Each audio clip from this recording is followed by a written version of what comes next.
हर चर्चाएं हो रही हैं इस कथा को, आज चलते हुए कथा का इस धर्म स्थल पर छठवां दिन है। यहाँ के सभी भक्तगण भक्ति भाव के द्वारा भगवान की सुंदर सुंदर कथाओं का वर्णन सुन रहे हैं। हरिहर गंगा के किनारे बैठे व्यास नंदन श्री सुखदेव जी महाराज उत्तरानंदन परीक्षित लाल को छठवें रोज की कथा सुनाने के लिए उद्यत हुए हैं। कहने लगे, हे राजन परीक्षित जी, कल आपने सुना था कि किस तरीका से उस कंस की कारागृह में भगवान का अवतार हुआ था। जब भगवान का अवतार होता है तो रात ही रात में वसुदेव ने उस बच्चे को ले जा करके गोकुल में नंद बाबा के घर पर पहुंचा दिया था और वहां से माया रूपी लड़की को लाए। वो आकर के जेल में रोने लगी तो कंस ने उस लड़की को मारना चाहा तो वो लड़की कंस के हाथों से छूट करके आकाश में चली गई थी। उसके बाद गोकुल में बधाई हुई है उस बच्चे की, तो गर्गाचार के द्वारा उन बच्चों के नामकरण संस्कार हुए। जो रोहिणी के बेटा थे उनका नाम रखा गया था बलराम, और यशोदा के आंगन में बालक जो हुआ था उनका नाम रखा गया था श्री कृष्ण। जब ये धीरे धीरे बड़े होते हैं तो कंस ने कन्हैया बलराम को मरवाने के लिए अनेक दैत्य अनेक राक्षस भेजे, लेकिन कृपा ऐसी कुछ परमात्मा की हुई कि भगवान कन्हैया ने खेल ही खेल में उन सभी राक्षसों को मौत के घाट उतार दिया। इधर मौत के घाट उतारने के बाद जब तनिक सियाने भगवान कन्हैया हुए तो भक्तों इनका एक चोर मंडल बन गया था। और इनके सखा कौन कौन से थे? रेता, पेता, दामा, मना, मनसुका, छदामी, बलबीर, संकीर, मदन, ये सब ग्वाल वाला भगवान के मित्र है। तो कन्हैया आज मित्र मंडली के साथ भगवान ब्रज मंडल में चोरी करते हैं। लेकिन परीक्षित महाराज जी, भगवान ने चोरी काय की करी? प्रेम की। क्योंकि प्रेम से ही तो गोपियां भगवान को बुलाती थी कि श्याम हमारे घर आओ। और कन्हैया आते थे तो जब खाएबे को माखन मांगते थे तो जो भगवान के गालन में गुलचा लगाती और मैया से शिकायत करती थी कि तुम्हारा कन्हैया चोरी करता है। एक दिन मैया ने कही, क्यों रे लाला, जिसके घर में 1.25 लाख गौएं हो और वो घर घर की छाछ खाए, ये भलवंशी की आदत नहीं है। कन्हैया बोले, मैया हम तेरी कसम खा रहे, काऊ के घर में चोरी करवे ना जा।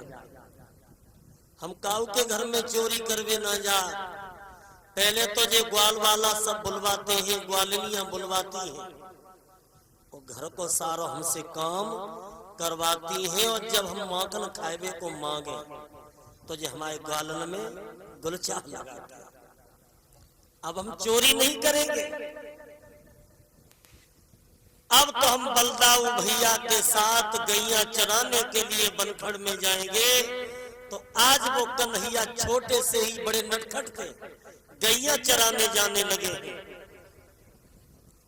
तो एक दिन मुरली मनोहर ने देखा राधा, ललिता, शीला, सुशीला, चंद्रा, साधना, किरणा, मंजू, अनीता, विनीता, बिमला, सरला, ये सब लड़कियां गोरस बेचने के लिए और मथुरा की तरफ जा रही है। कन्हैया बोले, मनसुख ओ मनसुख, क्या कह रहे भैया? ये लड़कियां गोरस बेचने के लिए मथुरा में जा रही हैं। मथुरा में जा रही है? हाँ, और तुम ये तो जानते हो कि मथुरा में राक्षस लोग रहते हैं। ये माखन खा खा करके बलवान हो जाएंगे। क्या करे बताओ, हमारे कोई काम? इन लड़कियों से कहो कि मटकियां यहीं उतारे और हमें माखन खिलाए। ए भैया जे कछु कही तो ना बता, हमारा नाम ले दियो, केवल हमारा नाम कि कन्हैया ने माखन मंगवाओ। अच्छा हाँ, और ग्वालिनिया कहो मनसुख, मटकुयन में क्या ले जा रही हो तुम? मटकुयन में इसमें माखन ले जा रही है। कहाँ? मथुरा में। ये माखन कन्हैया ने मंगाया है, कन्हैया ने। तुमने ये अपना चेहरा कभी शीशे में देखा है? हमने शीशे ही ना देखो, चेहरा करके देख लो। ये कन्हैया के बाप की जागी नहीं है। अरे उस कन्हैया से कह देना ये नंद बाबा की जागी नहीं है, हमको मथुरा में जा रही है गोरस बेचने के लिए। तो ऐसे गाड़ी बन दो हमारे कन्हैया। अब जी सब ग्वाल वाला भाजे कन्हैया ते बोले कन्हैया तेने तो भाई ना कटवाए। तुम्हारी सब बहुत बुरी बुरी कह रही है। कहा कह रहे? अरे तुम्हें गाड़ी दे रही, सो गाड़ी दे रही, तुम्हारे बाबा तक के गाड़ी दे रही है। तुम गाड़ी सुनते रहे हमारे क्या करते बाजी। कन्हैया चिंता मत कर मनसुख, आज मैंने माखन नहीं खिलाया तो हमसे कृष्ण मत कहना।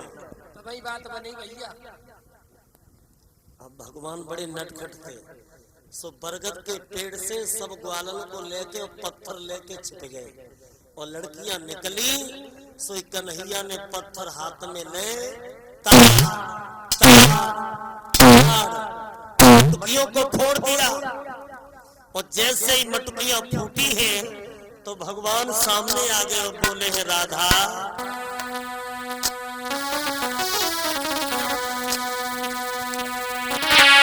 और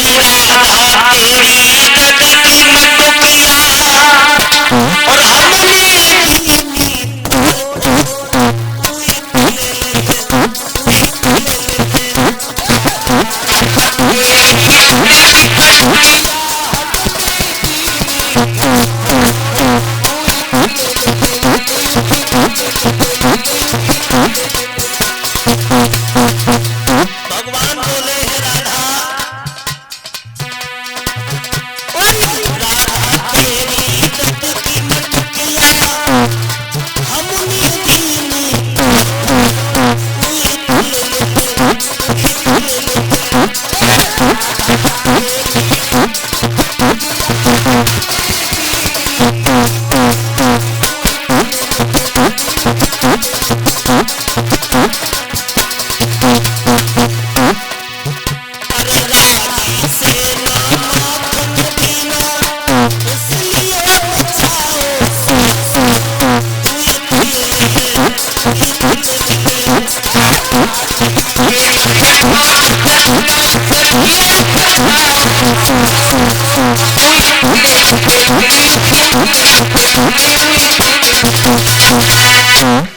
भगवान ने बहनों सब मटकियां फोड़ दी और जैसे ही मटकियां फूटी तो सब ग्वाल वालन ने अपनी अपनी पसों लगाई और माखन खाने लगे। अब जितनी भी मटकियां फूटी तो ये फूटी मटकियों को लेकर के मैया यशोदा के पास में पहुंच गई और कहा मैया देख ले अपने कन्हैया की काली करतूत, यानी बालापन से घर घर में धूम मचाती। अरे इसने सारा माखन हमारा खा लिया, इसका कोई दुख नहीं है।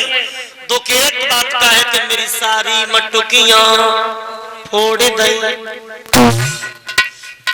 मैया यशोदा बोली ग्वालिनियाओ तुम जितनो माखन खाओ, बातें दूना माखन करके दे दूंगी, लेकिन मेरे बेटा से कुछ कहियो मत, क्योंकि मैंने अपने लाला को बड़ी मुसीबतों से पाला है।